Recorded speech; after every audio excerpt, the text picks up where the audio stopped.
Okay everyone, welcome to this episode, the version 3.3 full character cost effectiveness tier list. This time I'm trying a different approach. First, this is geared toward account buyers.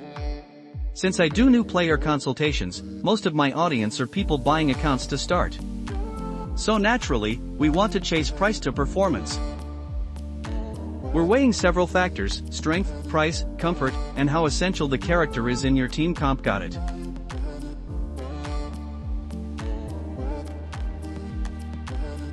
Without further ado, let's jump in.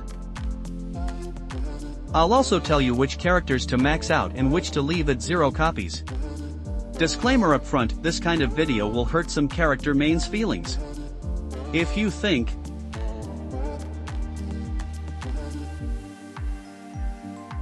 I rank someone too low or too high, there's only one explanation: you simply don't understand the WoWA account market. You don't know the prices. Because honestly, of all the WoWA creators out there, I do the most account consultations, and I do them most professionally. So if you think I rank someone wrong, you just don't know that character. Period. Let's begin. First, the 1.0 era veterans. Yinlin, Jinshi, Changli, Zhizhi, Shangli Yao, all in the not recommended tier. I think you all get what I mean.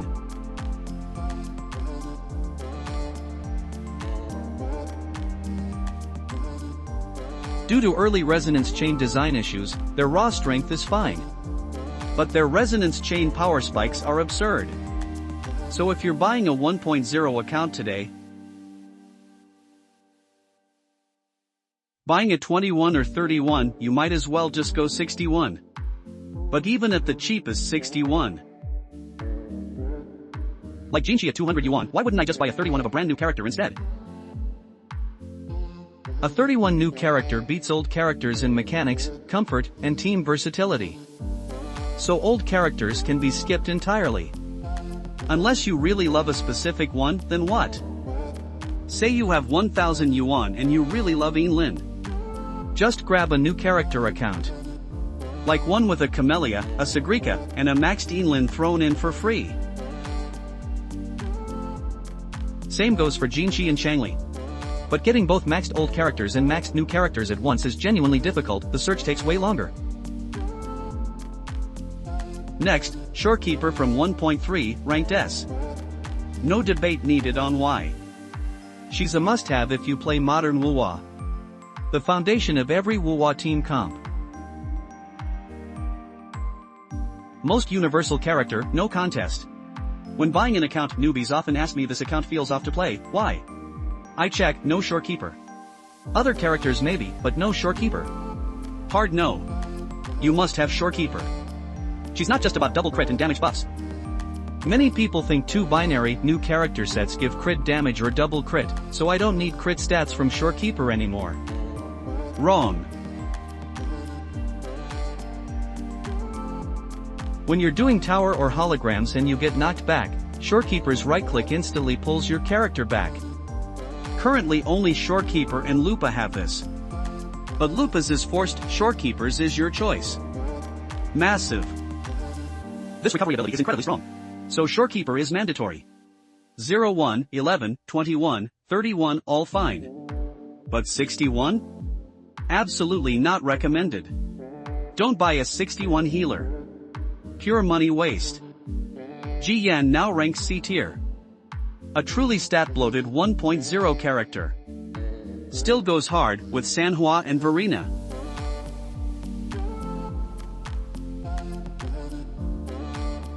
He can still pull 12k to 13k matrix scores. Easily.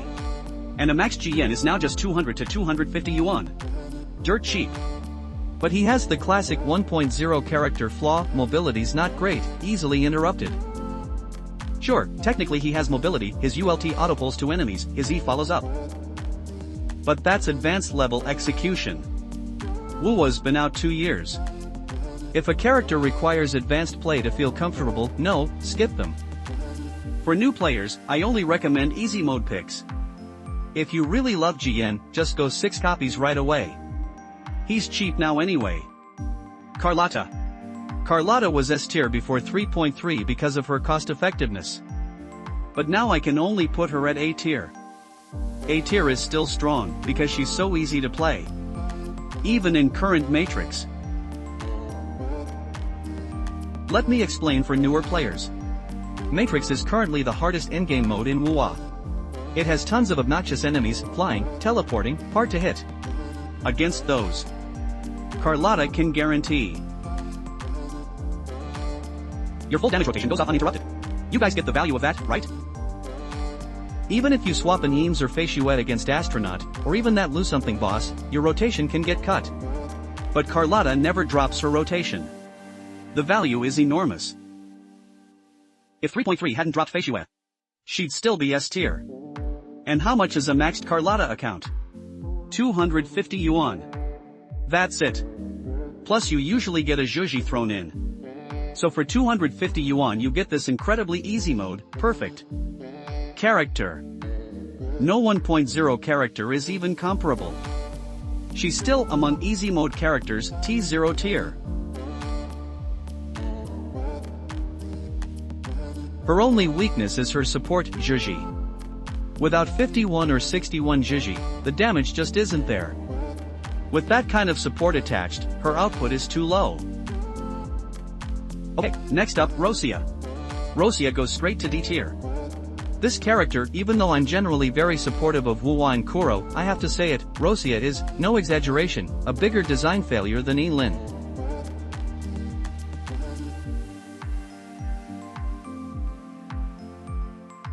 She's awkward in every team she's in. In a GN team for Matrix, Matrix has tons of teleporting enemies. The moment Rosia swap cancels in and gets hit, you lose your intro skill, or your timing's off. Her rotation breaks. She's not even as good as Sanhua. Sure, her damage uplift is higher than Sanhua, about 10 more. But with that 10, Sanhua's comfort completely outclasses her. In Frolova teams, the requirements are extremely strict. You need a S6W1 Cantarella and a 21 Rosia. Only then can your Rosia even compete with Shorekeeper for the slot.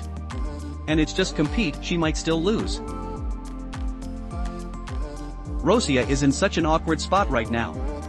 Unless she's literally your XP character or you really love her, go max her, run her as main DPS, otherwise I do not recommend her. Same for Phoebe. We'll discuss Phoebe later. Brant is C tier. Not much to say about Brant. Stats are fine. Healing, shield, aerial combat, all there. The only reason he's C, he's stuck in the fusion team, paired with Changli. You guys get my point? He's teamed with Changli. Changli's team. The fusion team's innate output is just severely lacking. They desperately need Lupa. Plus, he's a male character. Sure, we all think those gender warrior players are dumb, but you have to face reality.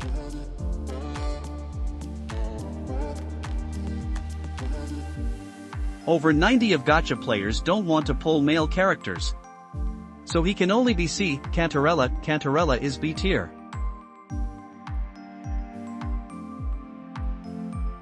Cantarella is a textbook example of Kuro's vision for sub-DPS. What does that mean? Her resonance chains work like Brant's. At 0-1, she's a sub-DPS. At 31 or S6W5, she can main DPS. With high stats, plus the precious residential shred. So whether you're running her low investment with Frolova, or high investment as main DPS, she works. And she's cheap, 250 to 300 yuan. Why would you pass? She's a really great character. And her chase attacks, you guys probably haven't seen a maxed or highest Cantarella's chase attacks. They're absolutely terrifying. Astronaut flies anywhere, she follows. That chase ability is, in my opinion, top of class in all of WoA. Okay. This is why I didn't discuss Phoebe earlier. Because, well, we have to discuss her together with Sunny. Current WoW meta is: if you want Zani, you must have Phoebe. If you want Foe.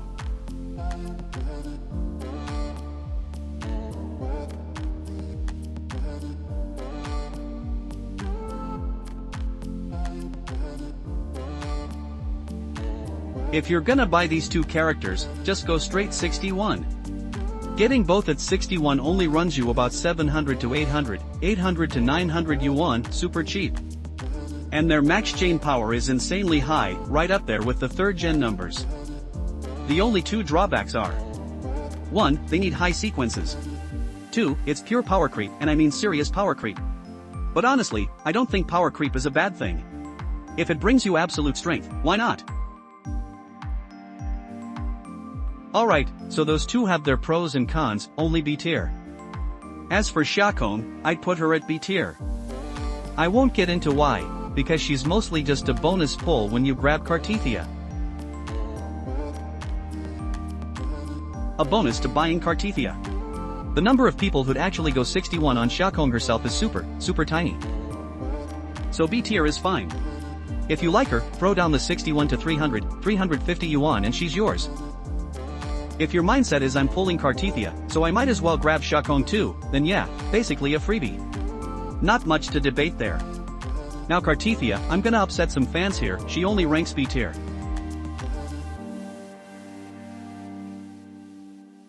Cartithia's been out for almost a year now.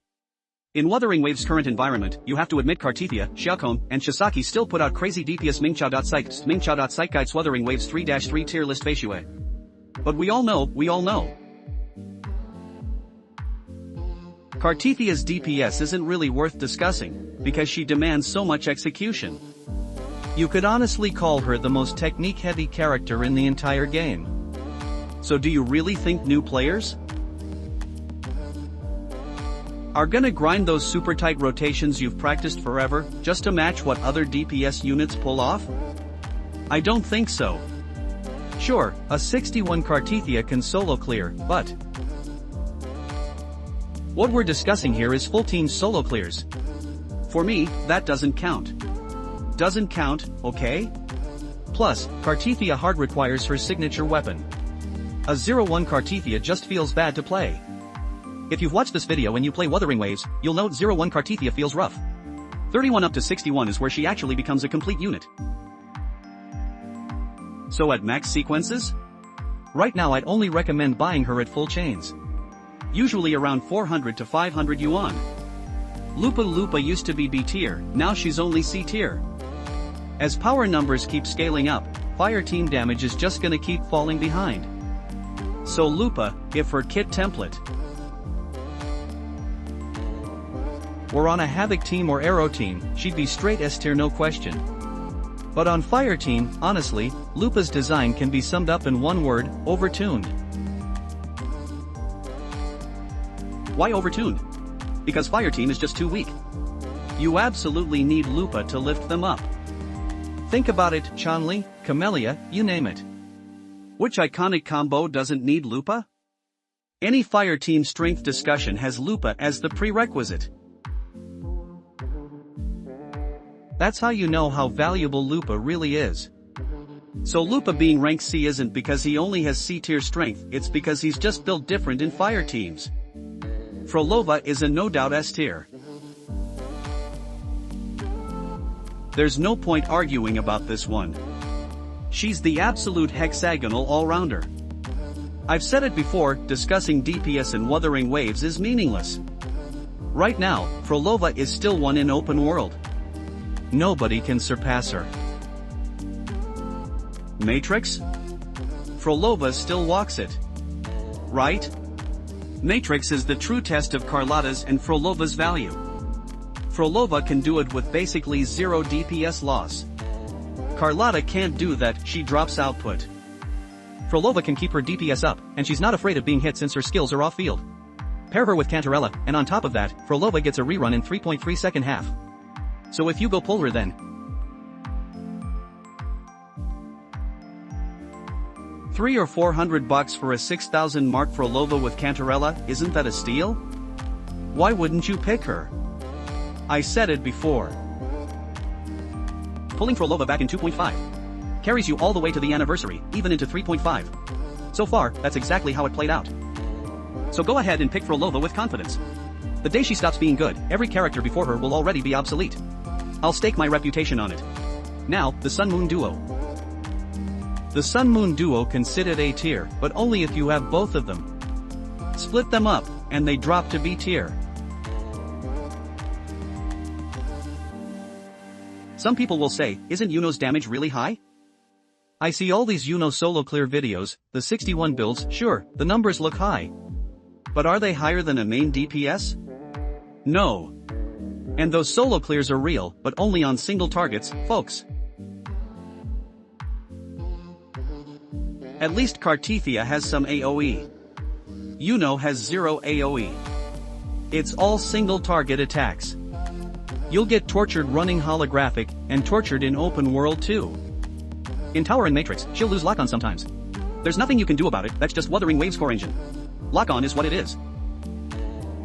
So Yuno is bound just like the Sun-Moon duo, totally locked together.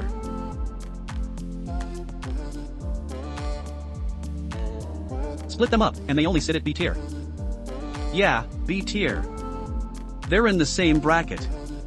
Now Chisha in version 3.3 can be ranked S tier, right behind Frolova. But I only recommend going 0-1 on her. Higher dupes are pointless. 0-1 is enough. Why? Why S tier?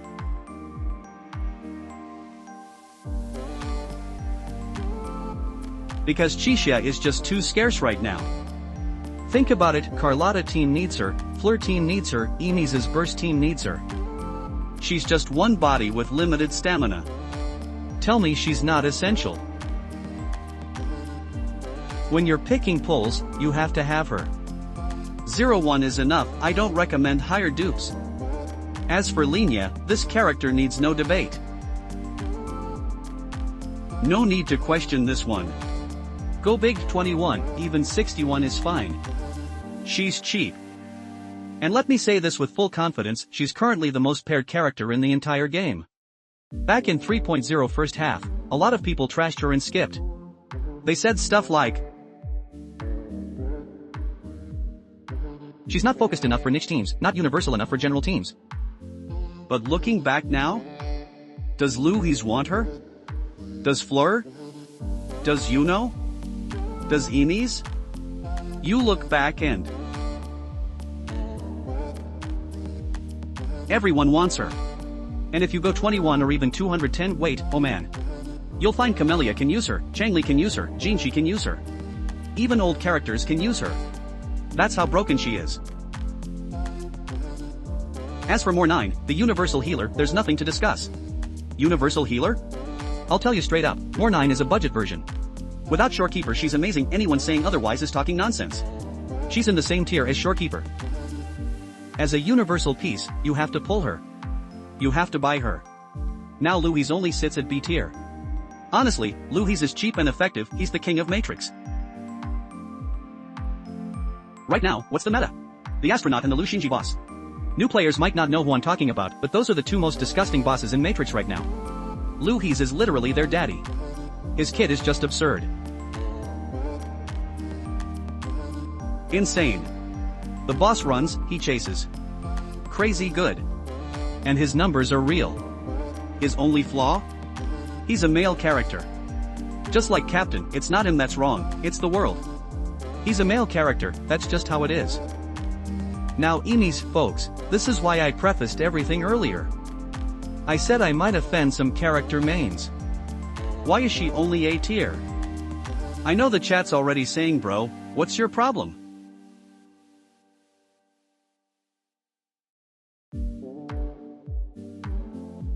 How is Emis only A tier? Emis is so high quality. Why isn't she S tier? Let me give you my reasoning right now.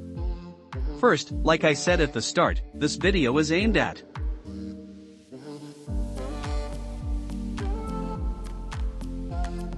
all the new players reaching out to me for advice, people buying accounts.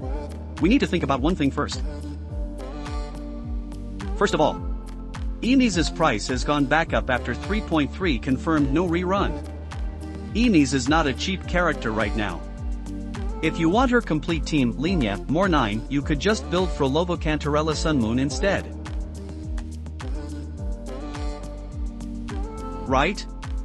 You build one Enes team, others can build 2 teams for the same price. So purely on price, Enes has no value for money. As for strength, I admit.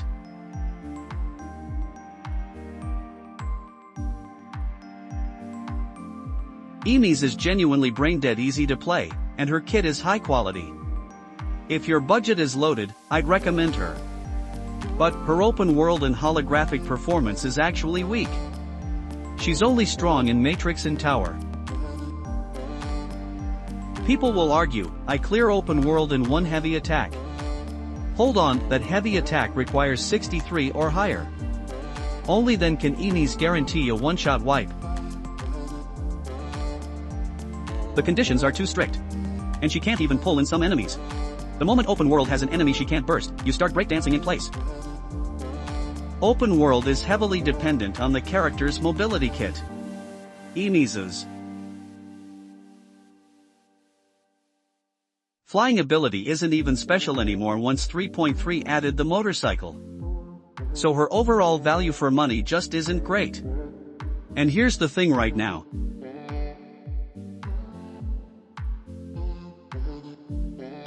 Honestly, despite all these flaws, I might still rank her S tier. So why A? Because 3.3 introduced Fleur. And I'm putting Fleur straight into S tier. Let me explain why. Because Fleur is straight up stealing Enes's teammates. Fleur's full team is Linia Chisha or Linia Mornine. Right? Linia gets stolen. So at this stage, Enes only has Chisha left. Now in 3.3 second half you'll want to pull Dania for the burst team. But right now, you're still in 3.3 first half. No Dania. Your burst team is incomplete. You can't experience Enes's full power. Now I'll say something Enes mains might not like. Enes honestly doesn't deserve to be fighting Fleur for teammates. Fleur, as the anniversary main DPS, inherited all of Enes's strengths.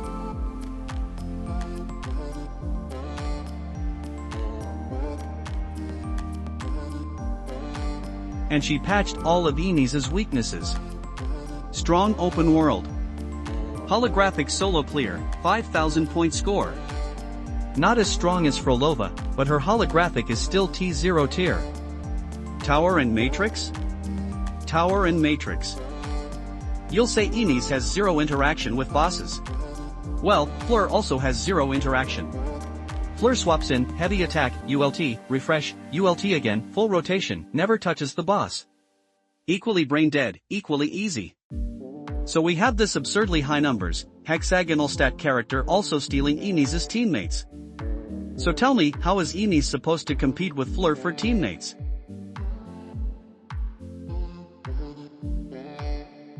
And note, current Fleur isn't even her complete team yet. Her dedicated support Loss Era comes in 3.4 second half. So even with her current incomplete team, she's already this strong.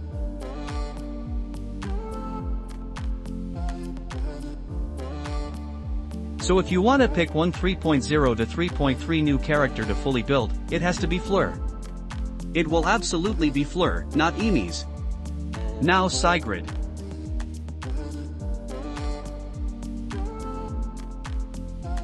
She also only sits at A tier. Sigrid's numbers are absolutely fine. Her downsides, there are two. First, there are very few accounts with her fully constellationed. Trying to buy a maxed Sigrid account is tough. Second, Sigrid's smoothness to play is worse than Enes and Fleur.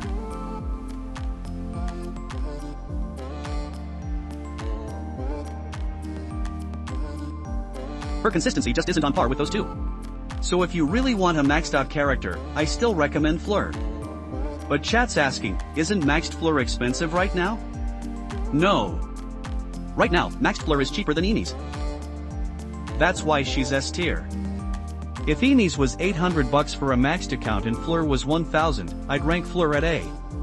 But Fleur is brand new, and she's already cheaper than Enes maxed. So why wouldn't you pick Fleur? Right? It is what it is, folks. I think I'm being extremely objective here. In version 3.3 alone, up to now, I've replied to over 1,000 messages, all from new players asking for advice.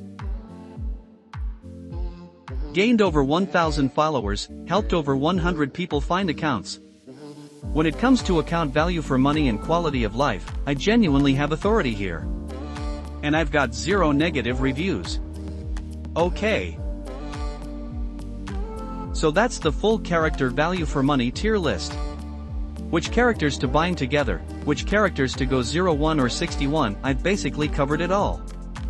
If you have more questions, drop them in the comments. Of course I know some people will screenshot this and say this guy ranks Enes at A tier, does he even play the game? Anyone who says that is.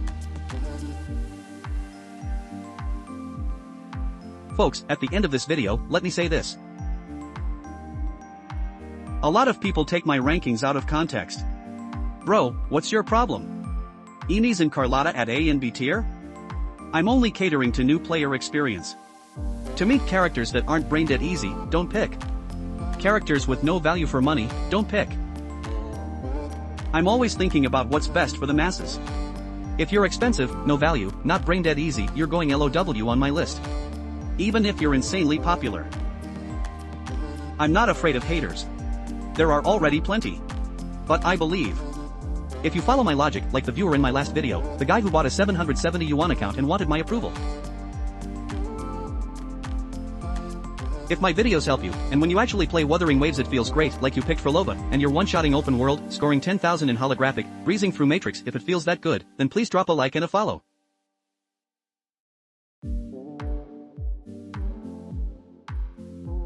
Alright, thanks for the support, everyone.